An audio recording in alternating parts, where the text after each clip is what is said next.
So we're going through the knee stretch series on the reformer. So I'm still learning to be an instructor for the reformer. So I'm getting this in my head, but this is a really lovely little sequence to work on abdominal strength. So in our knee stretch series, we've got the foot bar up, 1 to 2 springs on, depending on your abdominal control.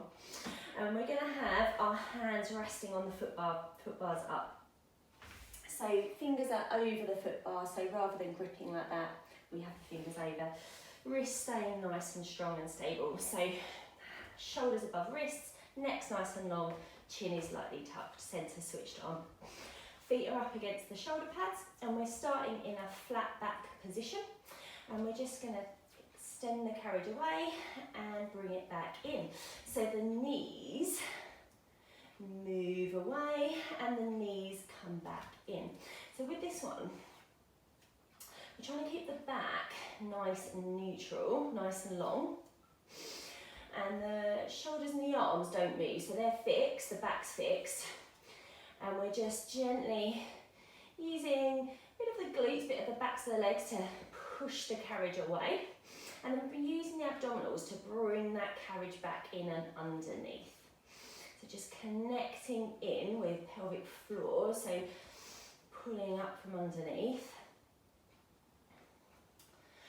And then we're going to come into our round back position. So with this one, it's a bit like our cat stretch.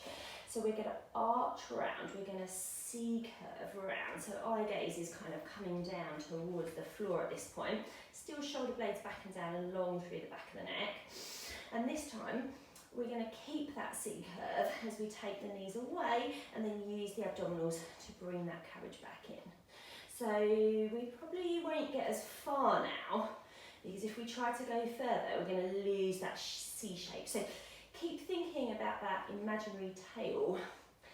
And I like to use the analogy of if we still had tails, we'd be trying to tuck them between our legs at this point. Think about that tail tucking between your legs. Just going to do a couple more. And then the last one of this series is our knees off. So it does what it says on the tin. With this one, we're going to come back to our neutral spine, our flat back, our straight back. Centre switched on. And we're going to hover the knees for this one. So it's a bit like our leg pull and prone prep exercise on the mat. And then we're going to keep the arms and shoulders nice and still as we stretch the carriage away, straightening the knees, and then using those abdominals to pull that carriage back in and bending the knees. So it's quite a strong plank position, this one. You have to have a little bit of control to control it back in. So I'm just on one yellow spring here. I'm going to do one more. Control it back in, float the knees down, unleash those hands. Woo-hoo. So if you have ever tried Pilates and you've come away thinking that it's super easy, you haven't found the right Pilates class for you yet. It should be really challenging, and it should always be like a whole body workout essentially. Working with your levels but challenging you as well. So if you think that Pilates is easy, come and try some Pilates at Mountain Massage.